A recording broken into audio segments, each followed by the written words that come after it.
Oi, família, graça e paz. Eu queria só trazer um pouquinho da palavra que a gente tem falado nas quintas-feiras, né? Como a gente está no período de descanso aí, de férias, não só para pastores, mas para toda a congregação, né? A gente vai estar junto no domingo, numa confraternização, e depois nós teremos cultos só a partir de janeiro.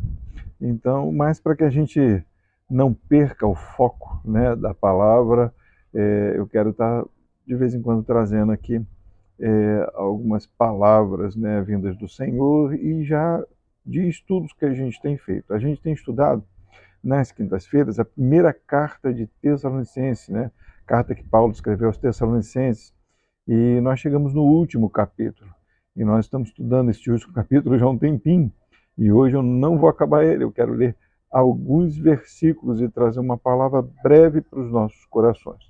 Então, lá em 1 Tessalonicenses, capítulo 5, do versículo 15 ao versículo 18, diz assim: Vede que ninguém dê a outro mal por mal, mas segui sempre o bem, tanto uns para com os outros como para com todos. Regozijai-vos sempre, orai sem cessar, e em tudo dai graças, porque esta é a vontade de Deus em Cristo Jesus para convosco. Tá bom? Então, o primeiro versículo, né, o versículo 15, diz assim: Vede que ninguém dê a outro mal por mal.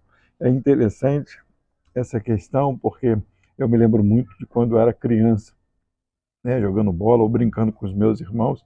Se alguém me machucasse, né, sem querer ou não, a gente sempre queria revidar, né? Se é no futebol, na pelada, se alguém te dá um carrinho, você quer dar também, né? Se você toma um cascudo do irmão mais velho, você também quer dar também, e fica naquela disputinha de quem vai ser o último a bater, né? E isso não é só com crianças, né? Isso acontece conosco, adultos, e eu vejo muito isso em homens, né? Por exemplo, no trânsito, você recebe uma fechada e você quer fechar também. Ou alguém fala alto, você quer falar alto também. No meio de traições, né? O esposo ou a esposa trai, o outro quer trair também. Então fica nessa disputinha. E Paulo está dizendo isso porque é algo que está no nosso coração, né? Vede que ninguém dê outro mal por mal. Não pague com o mal. Não faça mal ao seu próximo, a pessoa que está do seu lado. Não pague mal por mal. Nós vamos ver na Bíblia algo interessante, né? Porque na lei dizia que se alguém te ferisse no olho, você poderia ferir também. Se alguém matasse, você poderia matar também, né? Um parente seu e coisas semelhantes, né? Mas essa questão da lei não tem nada a ver de tratar mal, tem a ver com tirar o mal. Porque se houvesse algo que viesse contra e fizesse mal, ou por causa do pecado, vamos dizer assim, contaminasse o local, para que aquele mal não perpetuasse, então era autorizado que se tirasse, né, que se fizesse também aquela correção, não era o mal. O que está no nosso coração é a maldade de querer retribuir com a mesma maldade. Mas a lei do Senhor não. Ela quer retirar o mal, condenar o mal. E por isso tem as leis, né? Se você fizer algo de errado, a lei não faz isso para uma disputa contigo, né? Ela pune você para que você não permaneça fazendo mal e prejudicando assim os outros, porque isso é a continuação do versículo, né?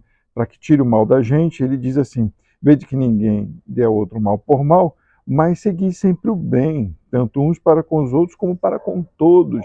O que é seguir o bem? Seguir o bem não é virar as costas para o erro. Seguir o bem não é ser aquela pessoa que as pessoas dizem é um cara de bem, não se estressa com nada, né? Nunca está irado com nada. Não, não é esse tipo de bem, é fazer o bem, é não permitir o mal. Se você vê alguém sofrendo abusos, você denuncia. Se você vê um governo corrupto, é dever nosso como cidadão denunciar. Então, essas coisas que são necessárias para o homem de bem. Se você vê alguém invadindo a sua casa, você precisa é, é, tirar, você precisa ali conter, porque senão vai trazer o mal para a sua família. Então você não está fazendo um mal, você não está retribuindo com o mal, você está trazendo o bem, fazendo o bem, não só para a sua casa, mas também para com os outros. Entendam bem isso. O bem, ele precisa ser estabelecido, não com vingança, mas de forma com que o mal não perpetue. Não deixa a maldade no teu coração imperar, não faça por maldade as coisas, mas corrija, traga o bem, faça o bem, ensine o bem. Eu estava até conversando com meu pai hoje, né? E a gente estava falando um pouco sobre isso, ele estava falando de João Batista. Você não vê João Batista temendo de querer falar contra o pecado do rei, correto? Está lá João Batista batizando-os e Herodes está pecando, né, saindo com a mulher de seu irmão, e João Batista não tem nenhuma restrição, porque existe um pecado, existe um mal, e aquele mal precisa ser contido, então ele vai lá e denuncia. Isso é fazer o bem, para que outros não façam também. Então ele traz o bem não só para os de casa, mas também para os de fora. E aí ele vai continuar dizendo assim: regozijai-vos sempre. Regozijai-vos não é ficar rindo das situações. Regozijai-vos não é achar graça. Regozijai-vos é contentar-se. Por isso ele diz lá no versículo 18: em tudo dai graças, porque esta é a vontade de Deus em Cristo Jesus para convosco. Então, regozijai-vos é contentar-se com a vontade de Deus, com os planos de Deus, sabendo que você pode planejar muitas coisas e sempre a resposta certa é de Deus. Então, que a gente possa entender que Deus está no controle de todas as coisas, então que você esteja contente, mesmo que não saia como você planejou, como você quis, mas entenda, está sendo cumprida a vontade de Deus, mesmo que pareça que esteja tudo torto. A gente vai ver isso quando Deus tira o povo do Egito, a gente vai ver isso na vida dos reis, que Deus colocou a sua palavra, como Davi e outros, né, onde Deus estabelece ali a linhagem real do Messias, né? Então você vai ver Deus colocando a sua vontade. Quando o povo começa a se desviar, Deus estabelece a sua vontade, punindo, corrigindo o povo, para que o povo volte ao caminho do Senhor. E aí, quando o povo entendia e o povo se submetia, você vai ver, né, alguns reis, e você vai ver isso muito em Davi, se alegrando porque Deus corrigiu, ou porque Deus colocou o povo de volta no prumo, ou porque Deus trouxe a consciência do pecado. Então a palavra diz: regozijai-vos sempre, porque nós devemos dar graça, devemos dar graça por causa da vontade de Deus, que é superior à minha vontade, me sujeitando a Deus, porque essa é a vontade de Deus em Cristo Jesus. Quando fala em Cristo Jesus para conosco, nós vemos Jesus caminhando como homem nesta terra, veio como homem, e ele se sujeitou, se submeteu ao ponto de padecer pelos homens. Jesus não achava graça do pecado do homem, mas ele se sujeitou a Deus, porque o homem não cumpria a vontade de Deus, então Jesus estabeleceu o ponto principal, que o homem, para se chegar a Deus, deve temer a Deus e se sujeitar a Ele em temor. Então, em tudo dai graça, meus irmãos. Agradeçam a Jesus, agradeçam a Deus o tempo todo por tudo que Ele é e por tudo que Ele faz. Por isso está escrito no versículo 17, orai sem cessar. Orar sem cessar é estar o tempo todo buscando a face do Senhor. Quando a gente não entender os planos de Deus, quando a gente não entender as situações que têm acontecido, nós estarmos, né, ali em contato, buscando a face do Senhor, para que de verdade Ele venha esclarecer e nos dar a oportunidade de estar mais próximos dEle.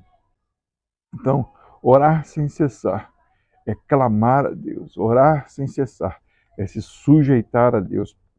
Orar sem cessar não é oração de tolo, Deus faz isso, Deus faz aquilo, determina, eu te mando, eu te ordeno, porque sou teu servo.